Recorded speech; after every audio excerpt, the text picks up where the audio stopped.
Industrial narratives often promise progress, productivity, and economic growth. However, Victorian culture repeatedly exposes the darker side of this promise. A social order built on class division, exploitation, and the disposability of working class lives. This video essay explores key Victorian tropes as they appear in an industrial film narrative.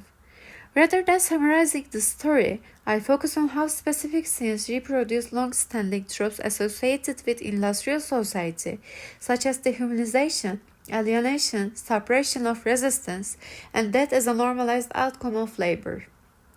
These narratives do not simply describe harsh working conditions.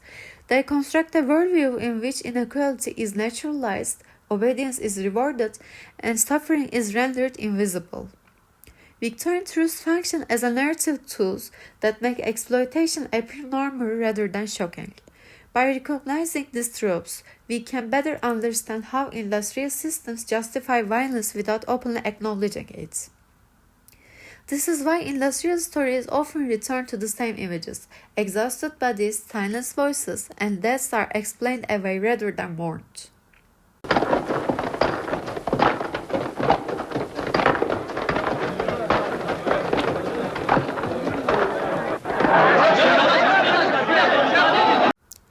The film opens with miners carrying a dead body out of the mine. This scene is established a fundamental Victorian trope, the normalization of suffering and death within industrial life. Death is not treated as a shocking rupture, but as part of the daily routine. The workers' reaction suggests familiarity rather than outrage. This framing reflects an industrial worldview in which working class deaths are expected, tolerated, and quickly absorbed into the system. Within Victorian industrial narratives, death often functions not as an exception, but as a structural condition of labor. What is striking is not only that occurs, but that no meaningful interruption follows it. Work continues, authority remains unquestioned, and responsibility dissolves into silence. This absence of disruption reveals how industrial culture trains individuals to accept loss as routine. Mourning is replaced by endurance, and grief is subordinated to productivity. In this sense, that becomes one of the most effective tools of industrial discipline, not through fear alone, but through repetition. İşçi mücadele etmezse daha çok ölü çıkar buradan. In this scene, Ilyas states that if workers do not struggle, more deaths will come out of the mine.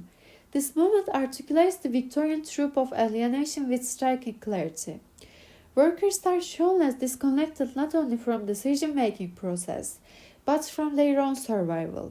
That becomes foreseeable rather than accidental. The statement suggests that industrial violence continues precisely because workers are isolated, discouraged from collective action, and conditioned to accept loss as inevitable. Alienation in this sense allows exploitation to reproduce itself without interruption. The power of this statement lies in its simplicity. It does not call for ideology or theory, but points directly to lived experience. Alienation operates by convincing workers that nothing can change.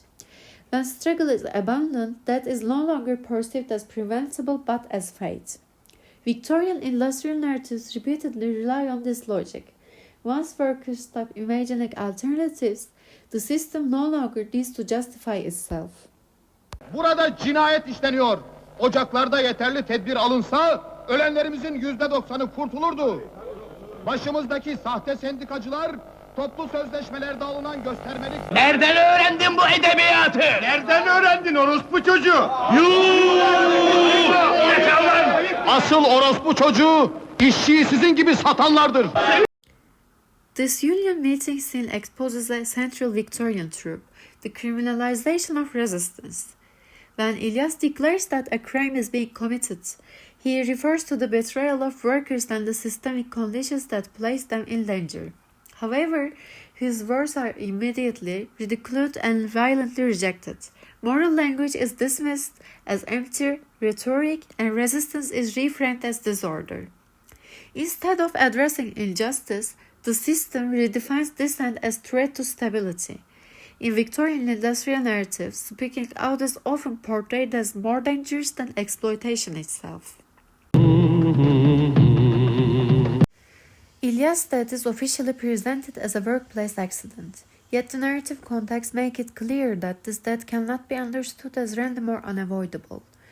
Throughout the film, those in power attempt to silence İlyas through intimidation, humiliation, and public confrontation. When these methods fail, the system turns to a more perilous solution.